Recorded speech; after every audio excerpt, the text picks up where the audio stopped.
সব জল্পনা কল্পনা আর অপেক্ষার অবসান ঘটিয়ে অবশেষে ফুটফুটে এক কন্যা সন্তানের মা হওয়ার খবর নিজেই নিশ্চিত করলেন চিত্রনায়িকা শবনম বুবলী।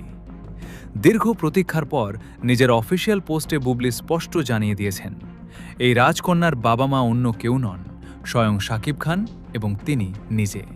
বুবলী তার পোস্টে সন্তানের জন্ম তারিখও জুড়ে দিয়েছেন, যেখানে রয়েছে 11 মে 2026। অর্থাৎ শাকিব বুবলীর এই কন্যা সন্তান পৃথিবীর আলো দেখেছে প্রায় 1 মাস আগে, যা এতদিন পর আড়াল ভেঙে প্রকাশ্যে আনলেন নায়িকা। গত দুদিন ধরেই বুবলীর কন্যা সন্তান হওয়ার বিষয়টি বিনোদন পাড়ায় তুমুল চর্চায় ছিল, কারণ সুদর্শন পুরুষের খেতাব পাওয়া ফ্যাশন কোরিওগ্রাফার অ্যাডলফ খান এই সুসংবাদটি আগেই সোশ্যাল মিডিয়ায় ইঙ্গিত দিয়েছিলেন। তবে তখন কোনো আনুষ্ঠানিক প্রমাণ বা বুবলীর স্পষ্ট বক্তব্য না থাকায় বিষয়টি নিয়ে অনেকেই সন্দেহ প্রকাশ করেছিলেন।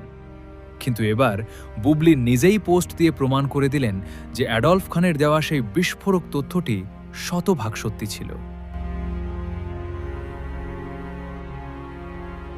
এই বড় ঘোষণার মাধ্যমে বুবলী শুধু সন্তানের কথাই জানাননি, বরং নিন্দুকদের মুখে চুনকালি দিয়ে আরও একবার প্রমাণ করে দিলেন যে শাকিব খানের সঙ্গে তার পারিবারিক সম্পর্ক এখনও কতটা মজবুত।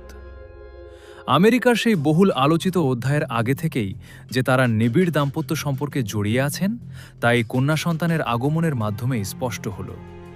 প্রথম সন্তান ছেলে হওয়ার পর এবার কন্যা সন্তান আসায় শাকিব বুবলীর পরিবারে এখন বইছে আনন্দের জোয়ার। শাকিব ও বুবলীর এই রাজকন্যার আগমনে আপনি কতটা আনন্দিত? বুবলী কি এবার পারবে নিজেদের সংসার আরও মজবুত করে ধরে রাখতে? জানিয়ে দিন কমেন্ট বক্সে।